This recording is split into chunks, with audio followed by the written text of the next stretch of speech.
誰為愛世人願捨身？這禮物化作活存的心靈，幸福是接受和活出這禮物的真諦，教我學習愛到痛時就如遇見主。人一生最勇敢，豔陽縱使多耀眼，如若沒愛，彷彿天空阻隔了光線的障礙。請潔淨我心眼，長留着愛的恩泉，清澈璀璨。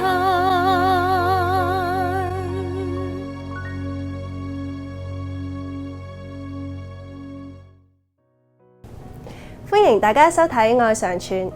2014年4月27日係一個特別嘅日子，喺呢一日，天主教會正式將兩位已故嘅近代教宗真福若望23世同真福若望保祿2世宣聖。呢兩位教宗都經歷過20世紀嘅世界大戰，而教宗若望保祿2世更加為現代人熟悉。佢哋被冊封為聖人，對天主教徒以及其他人有咩意義呢？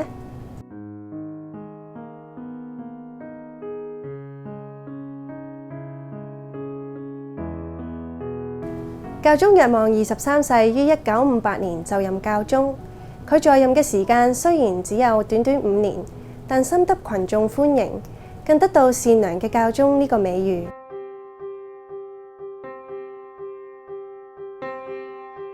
教宗若望23世於1881年出生於意大利貝加莫，原名安傑洛·隆卡里，屋企以耕種為生，並唔富裕。佢自己回憶佢自己生長嘅過程呢，佢講雖然屋企唔係咁富裕啊，但係呢，俾我最大嘅財富係乜嘢呢？就信德、望德同愛德。咁屋企人一齊祈禱嘅時候呢，嗰個平安同喜樂，呢一個就係為佢嚟講係最大嘅財富。隆卡里喺12歲嘅時候入修院，1901年20歲嘅佢被徵召入意大利軍隊。1904年，佢完成神學學位，仲晉鐸成為神父。嗰時佢22歲。1915年，正值第一次世界大戰期間，佢再次加入軍隊，喺醫院裏面出任隨營司鐸，服務受傷軍人。1925年，隆卡里獲委任為主教，由嗰陣時直至1953年期間，教廷先後委派佢出任宗座駐保加利亞、土耳其、希臘同法國大使。佢唔單止要處理政治問題，亦同東正教建立咗極友好嘅關係，仲幫助咗唔少被迫害嘅猶太人添。1953年，隆卡里主教獲擢升為樞機，仲被委任為威尼斯宗主教。佢又好特別，同我哋現任教宗方濟好有相似之處呢。你哋知道喺威尼斯，佢嘅主要交通工具係乜嘢？係船啊嘛，好出名 gondola。係嘛？好貴嘅嗰啲，你唔好睇佢咁。咁佢自己冇買 gondola，我哋呢度買車啦嘛，嗰度要買船買 gondola，佢冇。佢用公共嘅交通工具就坐呢啲船，佢自己冇擁有嗰個船，就好似我哋教宗方濟一樣，搭呢一個公共巴士。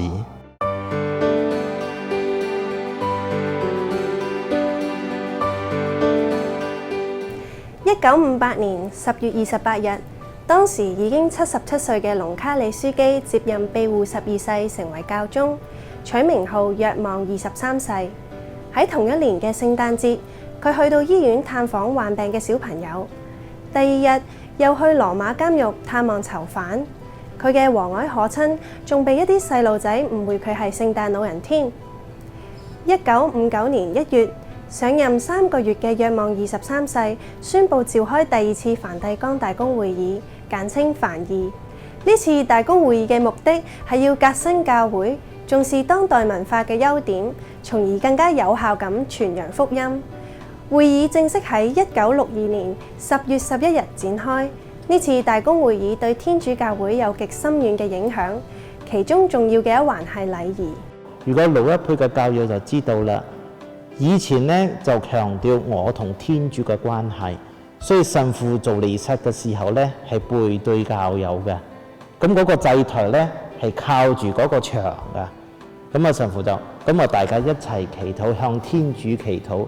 所以梵二之前係咁，今日梵二後來改變之後係一個共融啊，共融神父就調翻轉頭，同教友一齊，我哋喺共融之中點樣去恭敬天主。禮儀上最大嘅改變係咩？就係用咗可以允許我哋用呢一個本地嘅語言，本地化你去到中國用中文，去到香港用廣東話，馬來西亞用馬來西亞話可以用，因為以前呢都係全部用拉丁文。若望23世嘅貢獻並唔局限於天主教會，佢對世界和平嘅貢獻亦受到表揚。1962年10月喺梵二會議展開後冇幾耐，美國、蘇聯同古巴之間爆發咗一次非常嚴重嘅軍事危機，歷史上稱之為古巴導彈危機。第二次世界大戰之後，美國同蘇聯用新嘅武器嚟顯示自己嘅優勢。從1959年起，美國喺土耳其部署咗導彈對準蘇聯。1962年10月中，美國嘅偵察機喺古巴發現蘇聯部署導彈，呢啲導彈足以攻擊所有美國重要工業城市。10月22日，美國總統甘迺迪發表電視演講，宣布2日後開始對古巴進行封鎖，亦呼籲蘇聯將導彈撤出古巴。甘迺迪係天主教徒，佢派咗諾曼卡森，一位同蘇聯領導人赫魯曉夫有交情嘅美國記者前往梵蒂岡。卡森同一位主教會面，話俾佢知一場核戰可能即將爆發。主教馬上通知教宗，教宗寫咗一個信息，喺之後嗰日送到去蘇聯同美國嘅領事館。佢嘅信息係咁樣嘅：我哋向所有政府呼籲，唔好對人類嘅呼喊置若罔聞，必須極盡所能挽救和平，使世界不致瀕臨戰爭嘅恐怖。面對無可預計嘅可怕禍患，必須繼續進行討論。呢個做法既可以表達忠誠之念，又透明公開，更有重大價值，係人類良心同歷史嘅見證。喺一切層面同任何時候推動、支持同接受對話，係智慧同審慎嘅常規，足以獲得天地嘅祝福。世界各地嘅報章都刊登咗教宗嘅信息。10月28日，赫魯曉夫同意撤回古巴嘅導彈，美國亦同意唔入侵古巴，仲秘密撤回土耳其嘅導彈。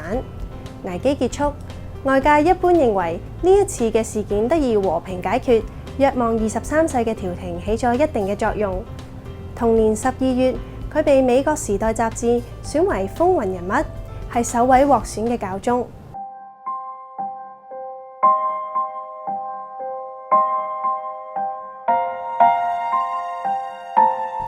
1962年9月23日，亦即係佢介入導彈危機前1個月，若望23世被確診患上末期胃癌。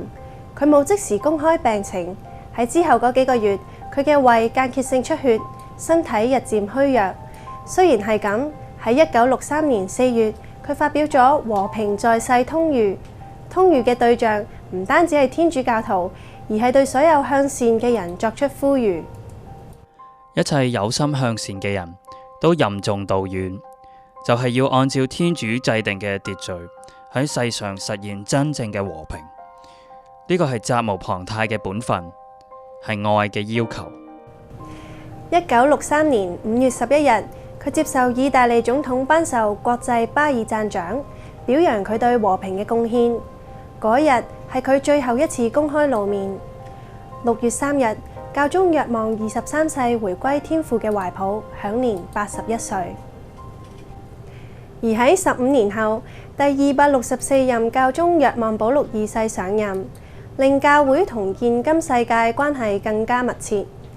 佢就係喺2014年4月27日同若望23世同日封聖嘅若望保祿2世。若望保祿2世在任教宗接近27年，係第2位在位時間最長嘅教宗。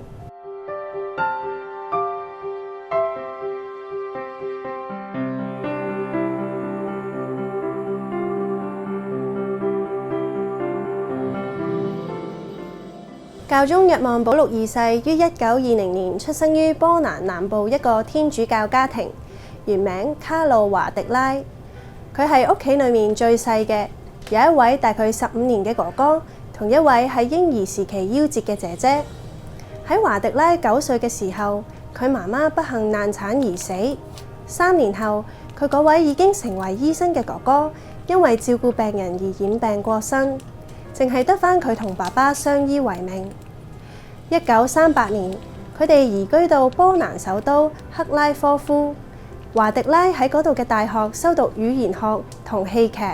中學讀書嘅時候，佢已經表達咗佢嗰種言語天才語言天才。佢識12種語言有7、8種咧，佢係常用嘅德文法文英文西班牙文，唔講嗰啲佢自己本身嘅波蘭話。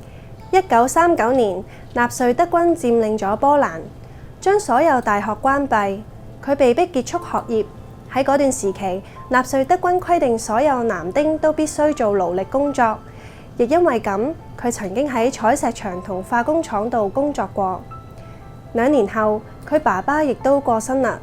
20歲嘅佢重新思考自己嘅人生目標，佢想成為一位神父，但係當時嘅環境要成為一位神父一啲都唔容易。進修神哲學咧，係喺個主教嘅住屋嗰度嘅地牢，佢就改咗做一個小小嘅修院咁樣啦。咁如果有啲秘密警察嚟查咧，咁佢就查唔到，匿埋咗喺個秘牢。咁喐之佢就係升咗神父。因為主教係收咗有幾個修生，但係嬲尾最後咧喺1946年咧晉升神父嘅時候咧，就係得返若望保祿二世。到咗1958年，佢獲委任為輔理主教，嗰時佢只有38歲。喺1964年，佢成為克拉科夫嘅總主教，3年後擢升樞機。1978年10月16日，華迪拉樞機被選為教宗，取名號若望保祿二世，接任在位只有33日嘅若望保祿一世。嗰時佢58歲，以佢嘅年齡、波蘭籍斯拉夫人、前運動員同劇作家嘅身份，冇一樣唔打破天主教2000年嚟嘅慣例。教宗若望保祿二世創下咗唔少紀錄，佢係歷史上出訪最多嘅教宗。佢曾經去過129個國家，行程合計超過100萬公里，相等於環繞地球30次。佢喺羅馬以外嘅時間超過2年半。佢用咗咁多時間外出訪問係有原因嘅。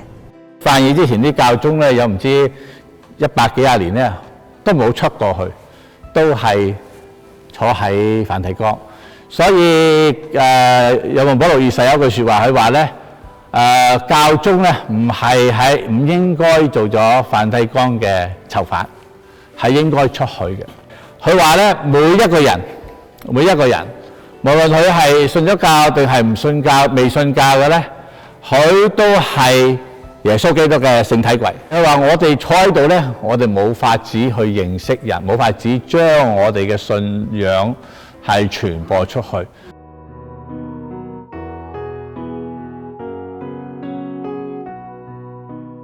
提到外訪，又點可以唔提普世青年節呢？教宗若望保祿二世喺1985年發表咗一封長達15000字嘅牧函俾全世界嘅年青人。喺同一年，佢宣布舉辦普世青年節。喺佢在任期間，佢先後去過阿根廷、西班牙、波蘭、美國、菲律賓、法國、加拿大主持世青，有好多參加過嘅人都對佢印象深刻。喺巴黎嗰次咧，我記得我哋聽到啲消息話教宗將會喺某啲街道會出現啦，佢架車會行過，咁我哋就一早就去等佢咯。咁其實佢經過嗰陣時係幾秒鐘，但係大家個心情真係好興奮，好興奮。佢主持嘅最後一次世青喺多倫多舉行，當時若望保祿二世已經82歲啦，仲患有柏金遜病。佢嚟之前咧，我哋都有少少擔心，佢已經咁大年紀啦，佢行動又唔方便，佢係咪真係可以嚟到多倫多嘅咧？咁我記得喺嗰個CNE 個廣場嗰度，喺個電視度見到佢自己落機嗰一刻，仲要係親自一步一步咁落嗰條樓梯，而唔係人哋已經安排咗一個電梯俾佢落，但佢唔落，佢係要自己行落嚟咯。咁嗰刻真係即刻係淚流滿面咯，即係覺得啊，佢真係嚟，佢真係嚟見我哋，即係見我哋呢班年青人咯。咁所以對我嚟講係好大嘅感受。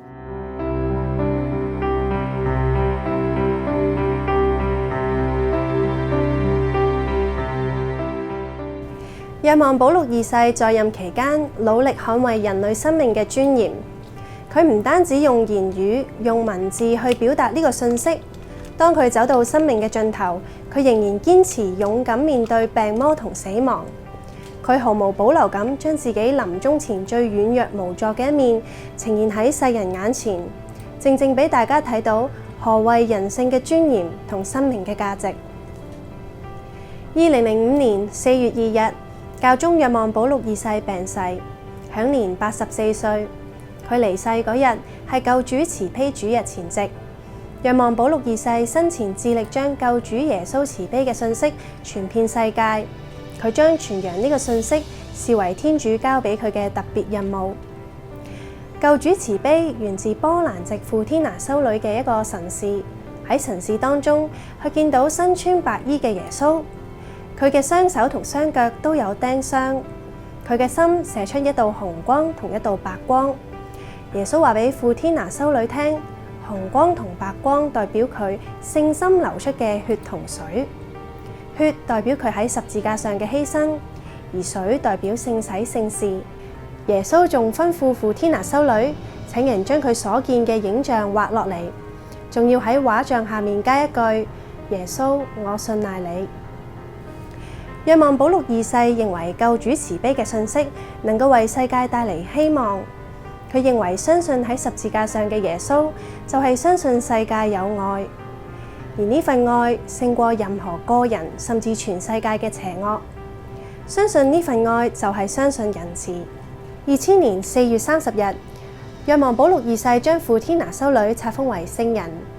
喺同一日，佢頒布每年復活主日之後嘅主日為救主慈悲主日。若望保祿二世同救主慈悲緊緊相連，可見佢喺慈悲主日前夕翻去天主嘅懷抱，並非巧合，而係天主藉住呢件事印證佢嘅信息。回顧過兩位教宗嘅生平，相信大家都會覺得佢哋好值得敬佩。但係天主教會究竟點樣定義一個人為聖人呢？當天主教教會冊封聖人嘅時候咧，我哋要了解，其實天主教教會咧所做嘅咧係承認咗呢啲聖人咧，呢啲個別嘅人咧，佢係的確喺佢一生之中咧，係佢嘅德行咧係算係英雄式嘅，即係唔係淨係大嘅德行，而係真係作出一個實際嘅犧牲，而係好大嘅貢獻俾佢身邊嘅人，能夠造就到幫助到身邊嘅人。有得到天主嘅好處，或者生活上咧有一個具體嘅改變。咁第二方面咧就係天主教會承認咧呢個人咧真係忠貞於天主嘅指引，係一個天主嘅好嘅忠僕嚟嘅。咁當然我哋咁樣講嘅時候咧，就唔係話所有嘅聖人我哋都可以冊封到，只不過天主教會咧知道有需要咧，尤其是有啲大嘅例子嘅時候咧，我哋冊封佢嘅時候咧，我哋係做咗兩樣嘢㗎。第一樣咧就係去光榮天主啦，俾我哋世人睇到，所有人睇到咧，天主真係會幫助我哋成聖嘅，天主真係喺當中工作緊，喺呢啲例子裏邊俾我哋睇到天主嘅工作咧，喺今日係做緊，喺今日咧係臨在喺佢當中，天主係活躍嘅。天主教會喺冊封聖人嘅過程其實非常嚴謹，教廷訂立咗一套有系統嘅封聖程序。如果有一個人咧去咗世之後咧，而去過一個若干年之後，有人認為佢可能係應該要可以被封做聖人嘅話咧，可以向教會提出一個嘅案件，教會會調查呢個人嘅生平啦，去揾證人，亦都會去審查呢個人嘅著作寫過嘅嘢。咁如果佢係被調查嘅時候咧，呢一個人會稱為呢一個天主嘅忠僕 （servant of God）。咁要調查佢是但一樣嘅。首先就係睇下佢有冇修德行，修到英雄式嘅地步，又或者睇下佢有冇曾經為天主而殉道致命。如果其中之一得到證明嘅時候呢，教會可以出一個嘅 decree， 證明呢個人呢係一個 venerable 啦，係一個可敬品。咁可敬嘅時候呢，如果佢係殉道者嘅話呢，咁佢亦都可以呢去得到呢一個封做真福品啦。但係如果佢本身唔係殉道聖人嘅話呢，咁佢係需要呢藉住佢嘅代禱去行一個奇蹟。奇蹟得到證明之後呢，教會會可以將佢封做呢個叫做真福品 blessed。教廷需要核實一個奇蹟，目的係證明呢個人代禱嘅力量。奇蹟嘅性質冇特定嘅規限，但係必須要經過科學嘅考證。呢啲被核實嘅奇蹟幾乎都係治癒嘅奇蹟。治癒嘅奇蹟要符合3個準則：治癒係即時嘅、科學冇辦法解釋嘅，以及係持久嘅。教宗若望23世喺2000年獲教宗若望保祿2世列為真福品。教廷證實咗一個發生喺1966年嘅奇蹟。一位意大利籍嘅修女加大利納曾經因為嚴重嘅胃病做過一個大手術，佢絕大部分嘅胃連同脾臟同胰臟都被切除。1966年5月25日，加大利納修女病危，一大班修女為佢向若望23世祈求。佢隱約聽到若望23世同佢講：唔使驚，你已經痊癒啦。醒返之後，佢已經徹底退燒，仲可以進食。經醫生多次檢查後，確定加大利納修女已經痊癒。修女之後喺醫院服務病人超過40年，直至2010年先至離世。一般嚟講，教會通常喺一個人死後5年先至會接受封聖嘅申請，但榮休教宗本篤16世喺處理若望保祿2世嘅個案免除咗呢個規定，優先辦理。雖然係咁，審核程序同所有個案一樣嚴謹。2001年，一位法國籍修女皮埃爾確診患上柏金遜病。喺若望保祿2世過身後，佢同其他修女就開始祈求若望保祿2世轉禱，因為若望保祿2世生前亦都被呢個病折磨。2005年6月2日，修女起身之後，再感覺唔到任何痛楚，關節亦都唔再僵硬，其後亦獲醫生確認痊癒。2011年，若望保祿2世獲榮休教宗本篤16世列為真福品。真福品就係教會容許、教會准許、地方教會或者係地方嘅團體啦，以聖人嘅敬禮去恭敬呢一個嘅聖者。後來咧，如果呢一位聖者嗰個嘅名譽啊，嗰個影響力咧係超越咗地方團體啦，去到比較上係 international 嘅國際性嘅時候咧，教宗去到最後，如果佢又行到一個奇蹟嘅時候咧，得到證明。教宗可以用佢不能錯嘅權柄，向普世教會宣佈呢一位嘅聖者今日喺天堂嗰度。咁呢個就係封為聖品啦。2013年7月，教廷宣布冊封若望23世同若望保祿2世為聖人。教廷確認咗若望保祿2世嘅第二個奇蹟，一個哥斯達黎加婦人向佢祈求之後，佢腦部嘅動脈瘤得到治癒。而喺處理若望23世嘅個案，教宗方濟各破例運用咗佢嘅權力，免卻確認第二個奇蹟，直接宣聖。教宗方濟各嘅決定，令普世教會能夠慶祝兩位前任教宗一齊宣聖，呢個係天主教會歷史上嘅第一次。2014年4月27日係救主慈悲主日，呢一日係若望23世同若望保祿2世宣聖嘅最佳日子。呢兩位教宗生前活出天主嘅慈愛，為世界帶嚟希望。我哋雖然只係普通人，唔似佢哋咁受注目，但只要我哋願意，我哋一樣可以喺生活中用簡單嘅方式將愛同希望帶俾人。多謝大家收睇《愛常傳》。民主黨創黨主席李柱銘喺香港從政20幾年，致力維護普世價值。原來天主教信仰一直係佢嘅重要支柱。就係因為我覺得係天主要我行呢條路，我變咗呢就點樣難行呢？我覺得都冇問題，但係我做唔到啫，天主做一定做到㗎嘛。李柱銘嘅信仰心路歷程其實係點樣嘅呢？請唔好錯過呢一個星期嘅愛常傳。睇完呢一集愛常傳，如果你想分享你嘅感受或者故事，歡迎你打我哋嘅熱線電話同我哋傾下。我哋下個星期同樣時間再見，天主保佑。